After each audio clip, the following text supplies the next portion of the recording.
छात्रों, आज हम काव्य भाषा के रूप में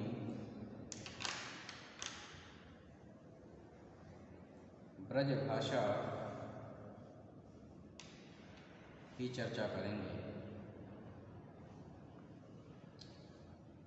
ब्रज भाषा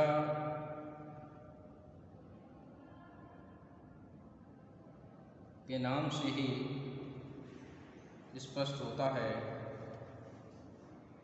कि यह भाषा के रूप में प्रचलित रही है।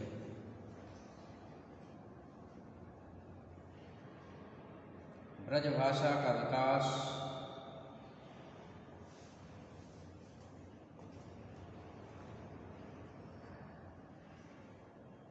सौरसेनी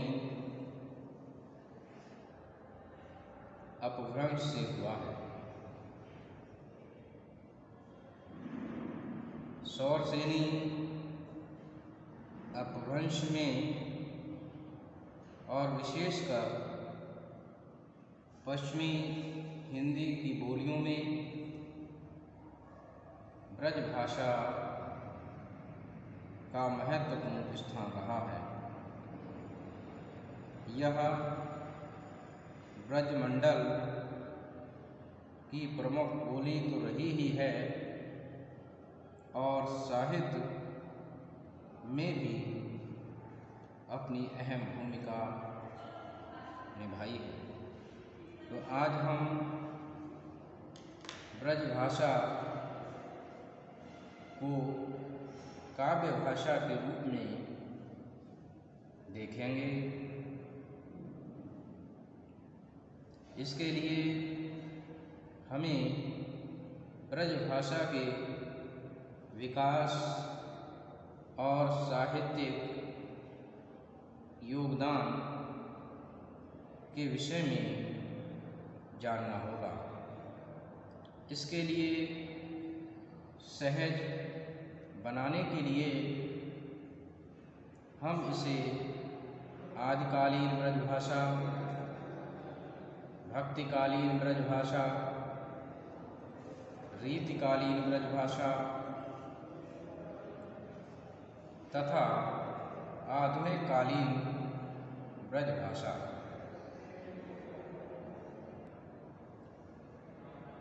चार भागों में वर्गीकृत कर अध्ययन करेंगे।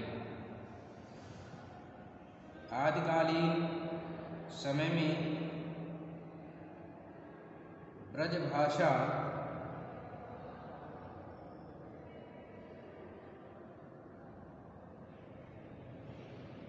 का प्रयोग छिटपुट रूप से हुआ है। राहुल सांकृत्यायन ने ब्रज भाषा काव्य का प्रारंभ सिद्ध साहित्य से स्वीकार किया है। 8वीं शताब्दी में सिद्ध सरेपा की भाषा में ब्रज भाषा के शब्द मिल जाते हैं। जैसे आपने लिखा है कि जहि मन पवन न संचयी रवि ससिनाहि प्रवेश, ताहि बट चित्त विश्राम कर सरहे कहीं उवेश। तो इस दोहे में मन, पवन, नाही, प्रवेश तथा विश्राम जैसे शब्द कहीं न कहीं ब्रज भाषा से संबंधित रहे हैं।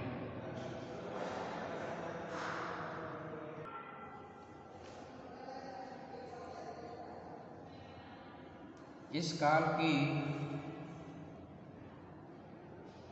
ब्रज भाषा में छिटपुट शब्द ही देखने को मिलते हैं। 11वीं 12वीं शताब्दी में उपर्युक्त ब्रज भाषा में द्वैत वर्णों का प्रयोग अधिक देखने को मिलता है। इसके साथ ही इसमें आनुनासिकता और उकार बहुला की प्रवृत्ति भी देखने के लिए मिलती है।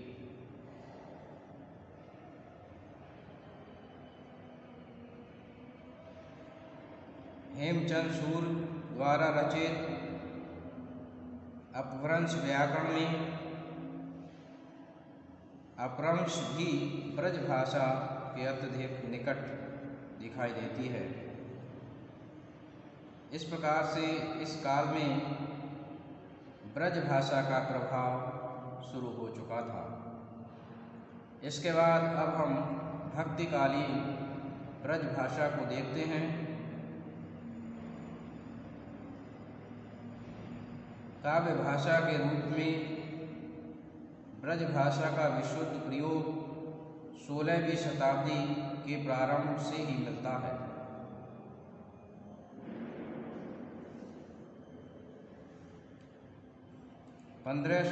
ईस्वी में श्रीनाथ जी के मंदिर में महाप्रभु वल्लभाचार्य द्वारा नित्य कीर्तन व्यवस्था के साथ ही ब्रज भाषा काव्य की रचनाएं अपने शुद्ध रूप में सामने आने लगी थी। अष्टछाप के कवियों सूरदास, नंददास, कृष्णदास, कुंभनदास, परमानंददास, चतुर्भुजदास, क्षीर स्वामी, गोविंद स्वामी आदि ने ब्रज भाषा के लिए अपने साहित्य और भजनों में प्रयुक्त किया है। उन्होंने ब्रज भाषा के लिए अत्यधिक महत्व प्रदान किया। इस काल में गोस्वामी तुलसीदास,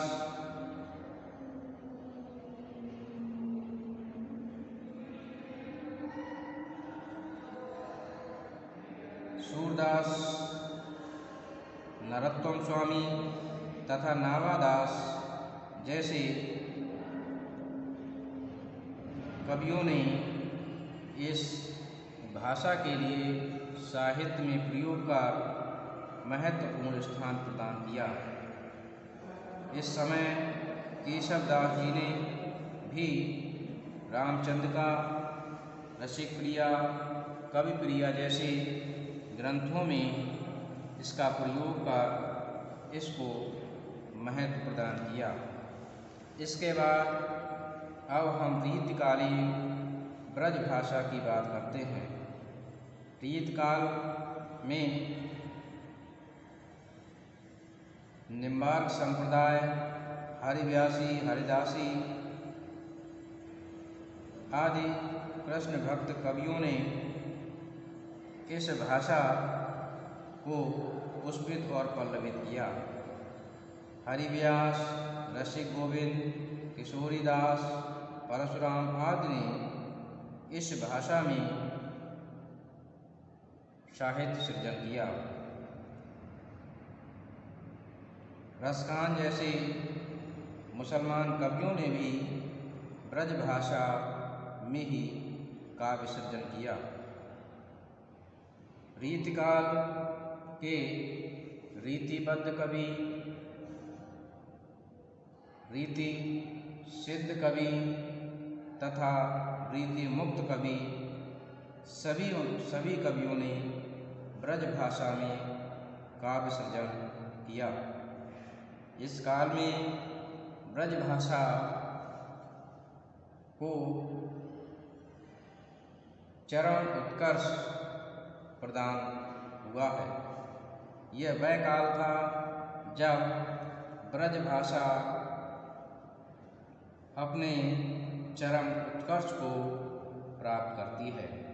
इस काल में बिहारीलाल, भूषण, घनानंद, गोधा, देव, मतीराम, चिंतामणि, पद्माकर जैसे अनेक कवि और आचार्य प्रदान किए हैं। इस काल की ब्रजभाषा अपनी एक लाक्षणिक और व्यंग्यात्मकता लिए हुए दिखाई देती है। इसके बाद अब हम आधुनिक काल की बात करते हैं। आधुनिक काल में भारतेंदु युग में ब्रजभाषा ही काव्य भाषा के रूप में प्रतिष्ठित रही। भारतेंदु हरिश्चंद्र, जगन्नाथ दास रत्नाकर, सत्यनारायण कविरत्न आदि आधुनिक कालीन ब्रजभाषा के सशक्त कवि हैं। द्विवेदी युग में आकर कविता ने करवट ली और काव्य भाषा के रूप में खड़ी बोली को प्रतिष्ठित कर दिया। अतः ब्रजभाषा की रचनाएं कम होती चली गईं और इसके बाद खड़ी बोली ने ब्रजभाषा का स्थान ग्रहण कर लिया। इस प्रकार से आधुनिक काल में ब्रजभाषा